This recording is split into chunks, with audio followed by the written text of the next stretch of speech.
stumbled from thirst and exhaustion. When one fell, another lifted her veil so soldiers wouldn't trample it. A final act of dignity in a world stripped of mercy. Their abbess was gone, but her last words endured among them. If you cannot hold the cross, hold each other. After 7 days of walking, the captives reached the port of Volos. Waiting there were Ottoman galleys, ships designed not for comfort, but for control. The women were herded aboard, wrists shackled to wooden benches where criminals and slaves once rode. As the sails caught the wind, the shores of Greece faded into the horizon, and with them, everything they had ever known. The ship's overseer, Yusuf Aga, kept meticulous records: cargo, spices, coins, textiles, and religious captives. It was this very ledger, discovered centuries later in the archives of Istanbul, that confirmed a story once dismissed as legend.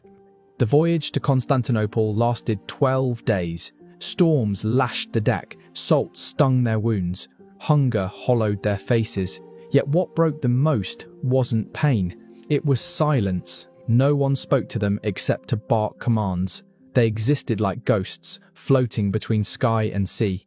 At night, the youngest, Sister Magdalena, whispered psalms beneath her breath. Her voice was faint, barely audible over the crashing waves. But even the chained prisoners around her, Greeks, Serbs and Italians, turned their heads to listen. For a moment, the sea seemed to still. When the ship finally entered the Bosphorus, the sisters saw the skyline of Constantinople rise before them, its domes and minarets glowing like blades in the dawn. Across the strait, the city seemed alive, breathing with power. For centuries, it had been called the city of the world's desire. Now it would become their cage. From the docks, they were paraded through narrow streets lined with merchants, soldiers, and slaves. Locals paused to stare. Christian nuns among captives were a rarity, even in an empire built on conquest. They were led past the ancient walls of Blakenai toward the imperial district where their fates would be sealed.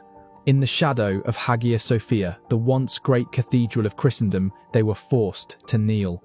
As the muezzin's calls echoed from the minarets, one of the sisters whispered, "We are home, but it is no longer ours." Before dawn, they were taken into a marble courtyard surrounded by towering columns. This was not a dungeon. It was the Divan Humayun, the imperial council, where the will of the Sultan ruled above all. Here, captives were not judged by kings or priests, but by empire itself. For the nuns of Thessaly, their faith would be measured against the laws of conquest. At the center of the hall sat the Grand Vizier, a man whose expression betrayed nothing. To his left, scribes